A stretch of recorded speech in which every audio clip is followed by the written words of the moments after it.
El estado del bienestar tiene uno de sus pilares fundamentales en el sistema público de salud que garantiza la atención sanitaria al conjunto de la población. El paso desde el antiguo sistema de beneficencia para pobres hasta la moderna cobertura universal ha sido un camino largo y tortuoso cuyo conocimiento nos puede ayudar a tomar conciencia además de lo que vale la sanidad como derecho social básico, lo que podemos disfrutar hoy en día. Una conquista, por cierto, amenazada por quienes ven en su privatización una oportunidad de negocio. A este conocimiento contribuye un libro que se ha publicado recientemente y que hoy traemos a nuestro espacio de Eusko Ikaskuntza con Juan Aguirre. Arratsaldeon, Juan. Arratsaldeon, Eva. Sí, un libro que se titula Un siglo de hospitales entre lo público y lo privado, 1886-1986, en el cual, 7 especialistas en historia económica e historia de la medicina describen pormenorizadamente ese tránsito que has citado desde la beneficencia hasta los modernos sistemas públicos de salud. Corre a cargo la edición de esta obra de Margarita Vila Rodríguez y de Jeronia Pons Pons. Esta segunda nos va a atender en los próximos minutos. Buenas tardes, Jeronia. Muy buenas tardes. Hola, buenas tardes. Jeronia Pons Pons, que es profesora de Historia Económica en la Universidad de Sevilla, especialista en temas relacionados con la cobertura sanitaria y hospitalaria pública y privada en España, en una perspectiva además interesante, porque lo es especialista en esta perspectiva comparada con otros países. En 2015, Jeronia y Margarita, las editoras del libro sobre el que vamos a hablar hoy, ya obtuvieron el premio Vicen Vives al mejor libro de historia económica y social publicado en España y América Latina por una obra titulada El seguro de salud privado y público en España. Y bueno, además son autoras de capítulos en obras colectivas, de artículos sobre estos temas en revistas nacionales e internacionales y también de una buena parte de la aportación intelectual a este libro sobre el que vamos a hablar, Un siglo de hospitales entre lo público y lo privado. A pesar de este título, Jeronia, muy oportunamente nos recuerdan en las páginas del libro que la palabra hospital no ha gozado de muy buena fama aquí, a diferencia de otros países, volviendo a la perspectiva comparada, porque el concepto hospital se asociaba con los antiguos centros de beneficencia. De modo que, si le parece bien, yo creo que deberíamos empezar haciendo un cuadro, trazando los grandes rasgos de cuál era ese sistema caritativo, ese sistema de beneficencia para la atención de enfermos que funcionó, pues nada menos que desde el antiguo régimen hasta bien entrado el siglo XX. Uno de los principales rasgos es la falta de implicación por parte del Estado. En el siglo XIX, el Estado liberal hereda una beneficencia del antiguo régimen ideológicamente pues hubiera desmantelado ese sistema, pero se cuenta con una realidad y sobre todo por cuestiones de orden público, de salud pública, pues necesita mantener una beneficencia residual, pero es sobre todo una beneficencia basada en hospitales, hospicios para pobres de solemnidad, que le implican una inversión mínima. Y por otra parte también permite prolongar la beneficencia particular que entroncaba con el espíritu caritativo y religioso del periodo anterior. Entonces, estos hospitales y hospicios son instituciones solo para pobres, que tengan certificado de pobreza. Por tanto, el hospital era considerado como una institución de confinamiento donde se iba a morir, sobre todo para aquellas personas que no tenían, eran pobres y no tenían donde vivir, ¿no? Entonces, por eso se acuñó ese concepto de hospital como con ese sentido peyorativo. Las clases pudientes podían atenderse en los domicilios, atendidos por médicos particulares, y luego quedaba una gran masa de trabajadores que quedaba totalmente desprotegido porque no podían acudir al hospital, pero tampoco tenían medios de pago, ¿no? Entonces la familia era su única opción, o las sociedades de socorro mutuo que se crearon, o otras formas de solidaridad popular que existió en la época. En las primeras décadas del siglo XX, con la industrialización y el desarrollo de la vida urbana, empieza a calar la idea de que la salud es un asunto de interés público, cuya gestión ha de ser atendida por la Administración y también por las grandes empresas. ¿Cuáles fueron los principales efectos de esta primera gran toma de conciencia? Bueno, pues a nivel internacional, en los años 80 del siglo XIX, algunos estados empiezan a impulsar programas de seguros sociales. El caso de Alemania con el canciller Bismarck, seguros sociales para atender a los trabajadores. En España eso viene con cierto retraso, hubo intentos de estudiar la situación a través del Instituto de Reformas Sociales en 1883, pero el Estado no interviene prácticamente hasta 1900, creando una ley de accidentes de trabajo que obligaba a los empresarios y a los a atender a sus trabajadores accidentados. Entonces les obligó a crear clínicas y dispensarios vinculados a empresas o compañías aseguradoras. Pero realmente el Estado no interviene hasta de forma muy tardía, hasta el seguro de maternidad en 1929. Entonces, respecto al sistema hospitalario, nos encontramos que cuando se producen fenómenos como la gripe española de 1918, eso pone en evidencia la falta de camas, de centros hospitalarios, y sin embargo no se implanta un seguro de enfermedad. El seguro de enfermedad no se va a implantar hasta el franquismo y no se hace por muchos factores de tipo financiero, de voluntad política, de presión de los lobbies de determinados lobbies en torno a los médicos que pensaban que podían perder, unos ingresos, etcétera, ¿no? Sí, además una cosa, Geronia, que a mí me llama mucho la atención, que aún ya desde este primer brote inicial del que nos acaba de hablar, de ya pequeños sistemas de protección, etcétera, quedan al margen las clases rurales, en un país que era masivamente rural. Sí, prácticamente en las zonas rurales, los pueblos, por esa ley de beneficencia del siglo XIX, tenían obligatoriamente que tener un médico rural, un médico de pobres, pero solo atendía a los pobres. Sí. Por tanto, gran parte de la población quedaba desatendida. Y ya en los años 40, ya nos anticipa un poco, es cuando se crea en el 42 el seguro obligatorio de enfermedad en la plena España de la posguerra, pero en esa misma década, los años 40, es cuando un economista y político inglés, William Bridgebet, redactó un informe que pues ha pasado a la historia como el fundamento teórico de lo que sería el estado del bienestar a partir del final de la Guerra Mundial en los principales países de Europa. Yo le querría preguntar, Geronia, ¿en qué medida convergía o divergía la iniciativa de esta joya que le llamaban del franquismo social, el seguro obligatorio de enfermedad, con respecto a lo propugnado en aquel informe de Bridgebet? Bueno, este informe sienta las bases de lo que se considera hoy en día lo que es el estado de bienestar. Es decir, que el Estado asume, a partir de ese momento, en los estados donde se inspiraron en ese informe, asumen la responsabilidad de la cobertura de los principales programas sociales. Es decir, enfermedad, vejez, protección familiar, accidentes de trabajo y desempleo. Esos son los básicos. En el caso británico, ese informe inspiró la creación del Servicio Nacional de Salud, el HNS, que es el sistema, establecía un sistema de salud universal, la gestión estatal, una financiación pública a través de impuestos, ¿no? No todos los estados que incorporan el estado de bienestar siguen ese modelo exactamente, pero hay un factor común en todos ellos, que es la democracia, son estados democráticos. ¿Qué ocurre en España? Pues en España, cuando se aprueba el seguro... Bueno, en España no se puede hablar de estado de bienestar, porque cuando se aprueba el seguro de enfermedad, es obligatorio de enfermedad, no existían derechos básicos de la población. El Estado no se implicaba en la financiación y, sobre todo, se hizo un sistema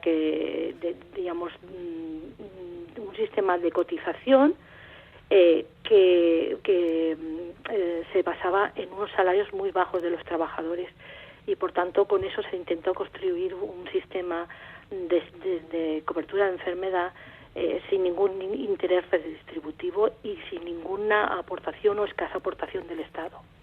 Por tanto, no se puede hablar, diverge básicamente de los estados de bienestar que se estaban creando en Europa. Sí, la filosofía era completamente distinta, vamos. Totalmente. Uh-huh. Ustedes señalan que sobre el sistema de salud puesto en marcha durante la dictadura pesaban dos lastres, la insuficiencia económica y la politización. ¿Esto en qué consiste? Bueno, básicamente en algo que decía anteriormente, el sistema de salud es un programa muy caro, es de los más caros de los seguros sociales. Entonces, durante el franquismo existía un sistema fiscal regresivo basado en impuestos indirectos y con un elevado fraude. Entonces, las clases que sustentan el régimen no desean modificar esta situación. Entonces, el régimen, por diferentes motivos que ya explicaremos, pues aprueba el seguro obligatorio, pero no quiere que sea a costa de las arcas del Estado, porque también dispone de pocos ingresos. Entonces, crea un sistema de cotización que es muy gravoso para los trabajadores, porque se descuenta un salario, una prima de su salario, que es muy bajo si se compara con las democracias europeas del momento. De estas cotizaciones se tiene que pagar, extraer el dinero necesario para crear el plan de instalaciones sanitarias, es decir, hospitales y ambulatorios, y al final el sistema, sobre todo en los años 60, ya se demuestra inviable. No es posible hacerlo de esta forma, ¿no? Sobre todo solo sobre el coste de los trabajadores. Y en el aspecto político, pues el seguro obligatorio de enfermedad formaba parte de esa política social del régimen, quedó en manos del Ministerio de Trabajo y en ese momento, en los años 40 y 50, está en manos de Falange, este ministerio. Entonces, pretendió ser el vehículo de propaganda de las bondades del régimen para captar las masas. Todo ello en un marco de represión y control sobre la mayor parte de la población, pero especialmente de los trabajadores. Sí, en el libro explican muy bien y con mucho detalle cómo fue una grandiosa operación de propaganda aquel plan de construcción por todo el país de residencias o ciudades sanitarias, no hospitales, por lo que hemos dicho al comienzo, además de ambulatorios, ¿verdad? El ministro de Trabajo entonces, el falangista Girón de Velasco, con aquel énfasis propio de los falangistas, decía que aquella red de residencias eran como castillos adelantados de la justicia social, ¿eh? Sí. Era la retórica de la época. Pero explican ustedes muy bien en el libro cómo, más allá de la retórica, pues los resultados tardarían muchísimo en llegar. ¿Qué es lo que pasó, Geronia? Bueno, el primer plan de instalaciones sanitarias, que del 44, proponía crear o consideraba que la necesidad de camas de la época era de 34.000 camas, para llegar a los estándares europeos de la época. Pero ya al año siguiente se redujo el plan a 16.000 camas, básicamente por problemas de financiación. Por ello se recurrió a que ese seguro obligatorio de enfermedad se gestionara a través de entidades privadas, especialmente mutuas patronales y compañías de seguro, que aparte de gestionar el seguro obligatorio de las empresas afiliadas a este sistema, pues aportaban sus instalaciones, que tenían en muchos casos pequeñas clínicas, repartidas por toda España. Entonces nos encontramos que en 1963 solo había casi 12.000 camas de las previstas, de las 16.000 previstas en el año 45. Entonces seguíamos con un ratio muy bajo de camas por cada 1.000 habitantes, ¿no? Entonces esas residencias sanitarias primero y luego ciudades sanitarias, pues estaban faltas de aparatos, de personal, en muchas ocasiones infrautilizadas. Básicamente se construían cuando se podían, pero luego tardaban mucho en utilizarse por problemas, diríamos, de este tipo. Entonces, en el fondo, el gran problema fue la falta de modernización del sistema fiscal y, por otra parte, también conflictos en las diferentes familias del régimen, que controlaban una la Dirección General de Sanidad y otra el Ministerio de Trabajo, y que, tenían responsabilidades en hospitales distintos y estaban, crearon un sistema desintegrado. Uh-huh. En este libro, Un siglo de hospitales entre lo público y lo privado, se habla también de la Iglesia Católica y de la sanidad militar como dispensadora de cuidados en un momento dado, ¿no? ¿Qué peculiaridades observan en estos dos sectores? Bueno, básicamente, respecto a la Iglesia, pues las desamortizaciones del siglo XIX hicieron que, se perdieran muchas de estos hospitales y pasaron a manos de diputaciones o municipios. Y a lo largo del tiempo, pues sobrevivieron hospitales de la Iglesia, especializándose sobre todo en tratamientos de enfermos psiquiátricos y maternidades. Y durante el franquismo realmente realizaron convenios para atender a ese tipo de convenios con el Estado para atender a ese tipo de de pacientes, ¿no? La sanidad militar, por su parte, es un sistema totalmente privilegiado desde sus inicios, ¿no? Se creó la sanidad militar al margen del resto de la población. Tenían sus propios médicos, sus propios hospitales, y el franquismo pues consolidó los privilegios de ser un grupo clave que era la base o fue una de las bases del régimen durante las primeras décadas, ¿no? Y por tanto tenían recursos procedentes de los presupuestos del Estado, tenían asistencia gratuita y tenían una ratio de camas mucho más alta que el resto de población en ese momento. Entonces, a partir de los años 60 y 70, pues sí fueron igualándose, porque creció el resto de infraestructuras para la población en general, y poco a poco el peso del estamento militar se redujo dentro del régimen y ya fue igualándose con el resto de población, ¿no? A partir de la creación del ISFAS, pues ya fueron tratados como funcionarios públicos, como el resto de otros funcionarios públicos, ¿no? Y el sistema y los hospitales militares se pudieron integrar en el sistema hospitalario general.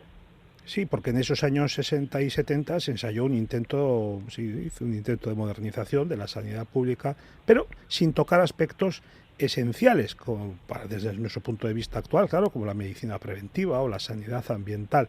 De manera que el concepto de cultura de la salud, que estaba ya internacionalmente admitido y reconocido, aquí no arraigó, hubo que esperar al final del franquismo.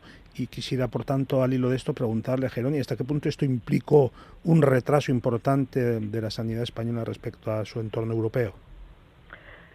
Bueno, pues el problema en gran parte viene del periodo franquista, porque no se creó una sanidad moderna, en principio porque no existía ni Ministerio de Sanidad, no había una ley general de sanidad, no había cobertura universal, y el compromiso financiero del Estado era muy débil, ¿no? Habrá que esperar las reformas de la transición, sobre todo la reforma fiscal de Fernández Ordóñez, para revertir un poco la situación y empezar a financiar un modelo sanitario moderno. El franquismo lo que hizo fue fomentar una sanidad con una cultura hospitalocéntrica. El centro de todo el sistema eran los hospitales, y por tanto dejó en segundo plano la medicina preventiva y la atención primaria, y eso obligó pues evidentemente en las últimas décadas a revertir esta situación con un esfuerzo de financiación mucho mayor. Y a la sanidad privada no le fue mal. No, en general la sanidad privada ha sido muy adaptativa en cada periodo histórico. En el periodo del franquismo colaboró con la gestión del seguro obligatorio de enfermedad, y posteriormente pues ha ido adaptándose a través de convenios y a través de otro tipo de mecanismos, pues colaborar, competir, depende del periodo con la sanidad pública. Durante el franquismo no le fue mal, y en etapas posteriores, pues los años 70 con la crisis económica y los 80 pues hubo un proceso de cierto sufrimiento, pero la cesión de las competencias de las comunidades autónomas pues les dio otras posibilidades de participar en el sistema público de salud. Uh-huh. Ya en periodo democrático aún hubo que esperar hasta 1986 para que se aprobase la Ley de Sanidad, que afrontó la modernización y la descentralización del sistema. Pasados 33 años ya de aquella reforma y mirando ya hacia el futuro, ¿qué balance se puede hacer, Jerónimo? Bueno, a pesar del difícil proceso, porque ha sido un proceso largo y complicado, pues hemos conseguido ser un país de referencia. Y ocupamos los primeros puestos en los rankings en calidad del sistema sanitario público. Pero, sin embargo, el sistema es un sistema vulnerable, sobre todo al efecto de las crisis económicas y los recortes que derivan, ¿no?, que pretenden reducir el gasto social. Entonces, en determinados momentos se ha puesto o se pone en peligro el sistema sanitario, sobre todo público, por cuestiones coyunturales o ideológicas, ¿no? Desde nuestro punto de vista, su construcción ha representado un gran esfuerzo para la sociedad y es valorada por la mayoría de los ciudadanos. Por tanto, hay que conservar el sistema sanitario público, ponerlo en valor, sobre todo, y eso sí, con una buena gestión de los recursos. De nuevo las dos claves que comentábamos antes, ¿no? Insuficiente presupuesto, politización. Y son males que perduran, desgraciadamente. Bueno, pues recordamos cómo se titula, Juan, el libro del que estamos charlando. Sí, y que nos ayuda a tomar conciencia de esto último que acabamos de comentar. Se titula Un siglo de hospitales entre lo público y lo privado, 1886-1986. Son varios los autores, coordinados por Margarita Vilar Rodríguez y nuestra invitada de hoy, Jeronia Pons Pons. Y lo ha editado, aunque suene un poco iterativo, Marcial Pons, en la subcolección de Historia 2000, en el año 2018. Estupendo, Jeronia. Muchísimas gracias por habernos acompañado.